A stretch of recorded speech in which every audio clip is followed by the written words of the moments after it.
We have here a Japan made bass guitar. May mga scratches and all. Yan.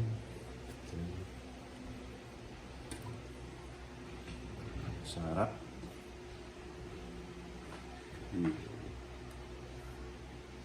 It's stuck.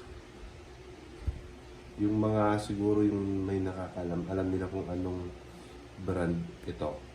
Pero yung ginawa kasi nung may-ari sa Japan is nilihan nila yung decals and kitang-kita na niliha tapos pininturahan ulit ng clear coat. It's either Greco or Fernandez, we don't know to, pero Japan siya, legit. Kasi nung inopen namin yung pots is lahat po naka-Japan, made in Japan.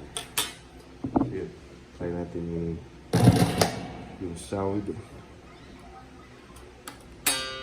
Yun.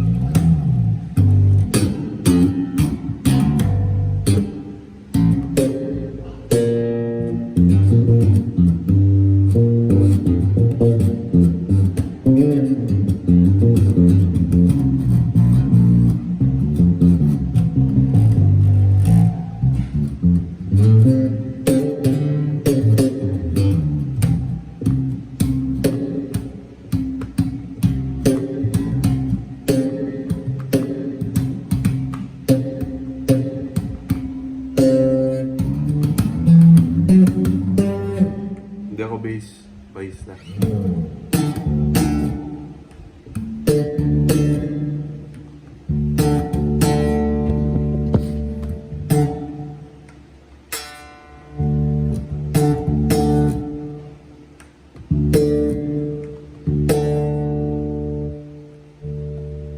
So apparently, ito yung volume for this one.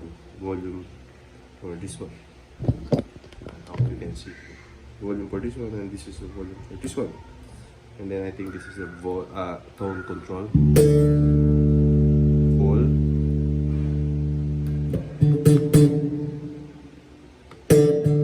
Yeah.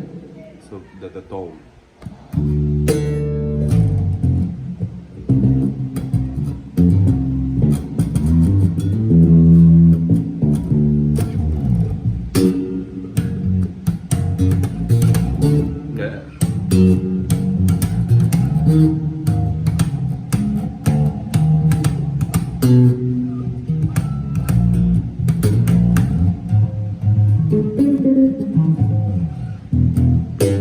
So yun, fret type niya very good pa, and then yung sound crunchy.